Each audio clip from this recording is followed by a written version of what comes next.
no one saw this coming as Toronto Blue Jays win yet another spring training game, but the biggest storyline is surrounding center fielder Dalton Varsho. He has been absolutely dominating both in spring training and even dating back to the tail half of last season. And this has huge implications going forward. We also have a couple other reports and rumors surrounding his status ahead of opening day. Stay tuned for all that in this episode, folks. But before we get into it, if you're part of the percentage who aren't subscribed to the channel, this is the place to be for daily Jays content. Thank you guys for your continued support. But ladies and gentlemen, another spring training game is in the books for the Jays. We're now 2 weeks away, exactly 2 weeks away from opening day against the Orioles. It's going to be a fantastic game on March 27th. But the big storyline coming into today was the regular season lineup is really starting to take place and starting to unfold here. And there's a few things to dive into today, but the headliner by far was Dalton Varsho. A lot of things to go over. Let's dive into the box score a little bit here. So Bichette with a hit and an RBI. He's had a very solid spring.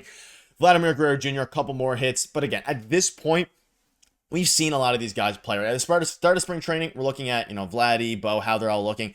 Both Bo and Vladdy, from all accounts, according to all accounts, look absolutely fantastic.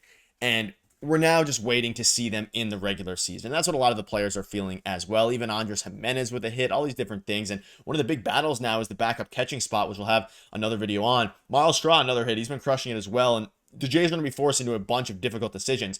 But the star of the show today was Dalton Varsho. He had 2 hits, 3 RBIs, and a home run. Alan Roden as well with a good game. But focusing on Dalton Varsho, this guy, no one expected, him to be even remotely this healthy at this point of spring training, which again, now we're 2 weeks out from the regular season.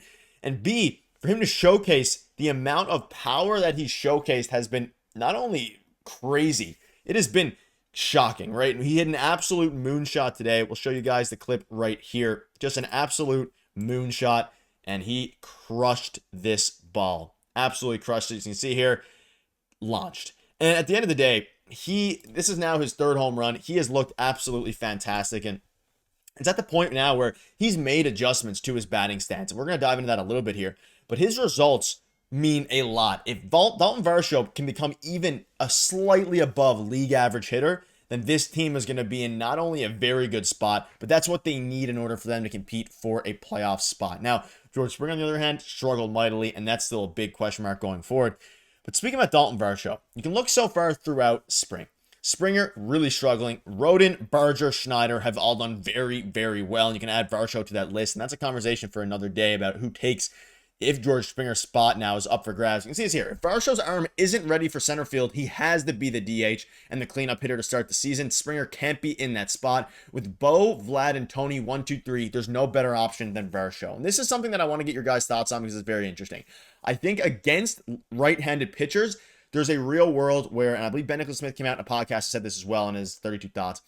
Will Wagner at the 1 against righties, a very good left-handed hitter. Now, obviously, he is still very young. Second, really his first full season. A rookie is a full season, but a second season in the bigs.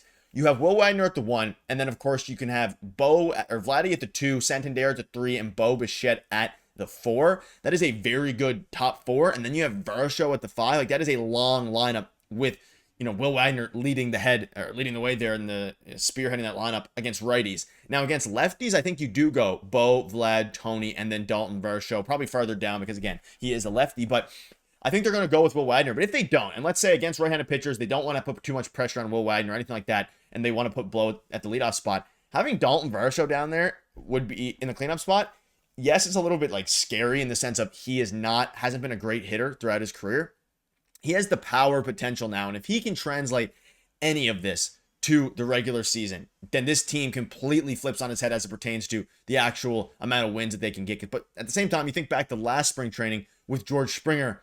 George Springer had a fantastic spring and ultimately did not play well during the regular season. But you can date this back to Dalton Varsho. I found this tweet here and it's very interesting. So post-trade deadline 2024, so this is obviously last season after the trade deadline, he put up a 119 WRC plus, a 252 average, and of course a 759 OPS. So he did strike out a lot, but even dating back to post-trade deadline, a lot of Jays fans are thinking about how at this juncture, of course, we know Dalton Varsho didn't have a great season last year. And I think most fans just in general, they generalized last season as a bad hitting year for him. They generalized the season, okay, he wasn't great.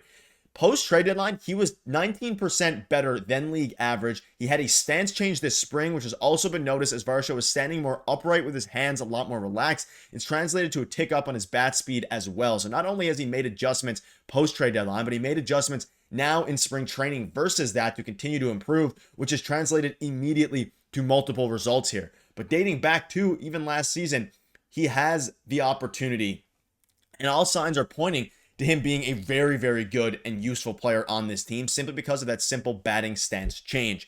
But not only the batting stance change, there's a million other things that go into it. And something to be accounted for as well is, of course, Dave Popkins, his effect that he's had on it. So it's starting to be interesting. And shout out to Avery here. He says, my dream is for Varsho to have a 2025 season. On-base percentage is going to need a huge spike for that to be possible, but it would rock. 25 home runs, 25 stolen bases. I think there is a good world where he can do that. Of course, he has to get on base more to be able to steal. And I think with this adjustment, you think back to his on-base percentage for the second half of last season, 328, like that's very solid. If you can get a 330, 328 OPS, or on-base percentage, sorry, and a 750, 760 OPS out of Dalton Varsho, you're going to be very good because he's the best defensive outfielder in the MLB. And you start to look at now how it starts to shape out. And they have Dalton Varsho as the DH at this juncture. I think you replace Varsho and George Springer in that cleanup spot because not only are you now able to spread out the lineup a little bit, of course, Anthony Santander is a switch hitter. So against righties, he will be going left-handed. So I guess you have back-to-back lefties in that degree, but Santander can be a switch hitter, so he can hit against righties. Then you have, let's say you put Varsho at the 4, Springer at the 5. You have Kirk. They're going to want to have Andres Jimenez in front of Alejandro Kirk so that way he can steal bases. Like, I don't think this lineup here is the be-all, end-all. But looking at the projected stats there on the right, according to Fangraphs, Dalton Varsho is projected to have a 102 WRC plus, which is not great, 2% above league average. If he can just be a little bit higher than that, see a little bit of an uptick, that'll be huge. And of course, this is all accounting for Will Wagner at the bottom. They were supposed to put up a 1.6 WAR with a 117 WRC plus. You throw him into the mix with Dalton Varsho's continued improvement over the spring into and dating back to last season. The team is in a very good spot as it pertains to Dalton Varsho. A couple other notes. Jimmy Garcia struck out the side, looks absolutely electric. Chad Green looks absolutely electric. Even Nick Sandlin, who John Schneider came out and said they're going to use against lefties, looked good. Zach Pop fighting for that last spot, did give up a run, but he also struck out a couple. And Ryan Yarbrough looks great. Like, everyone is looking really good. We're all eagerly waiting for the season to start there. And as questions start to come now, whether it be Addison Barger, whether it be people, Alan Roden, who had a good game with a fantastic eye tonight, even though he got a little bit bailed out with what should have been a strike 3 call, but he ultimately got on base afterwards. It's going to be interesting to see ultimately what happens with this team. And it's going to be a very crucial next few games. And again, spring training doesn't usually matter to this degree, but now as you start to look at even guys like Aurelvis Martinez tonight having 2 hits and putting up another solid game, even though he hasn't been getting in much, there's a ton of different questions and a ton of different avenues that the team can go for. And they're going to have some tough decisions to make surrounding George Springer, Alan Roden, Addison Barger, Davis Schneider, who makes the team, who doesn't. It's going to be a wild, wild next few weeks before the regular season starts in exactly 2 weeks, 14 days from today. But that'll wrap it up, ladies and gentlemen. Let me know what your thoughts are. Let me know if you're excited for opening day. Again, it's 2 weeks from today. Thank you guys for watching. See you guys later. Cheers.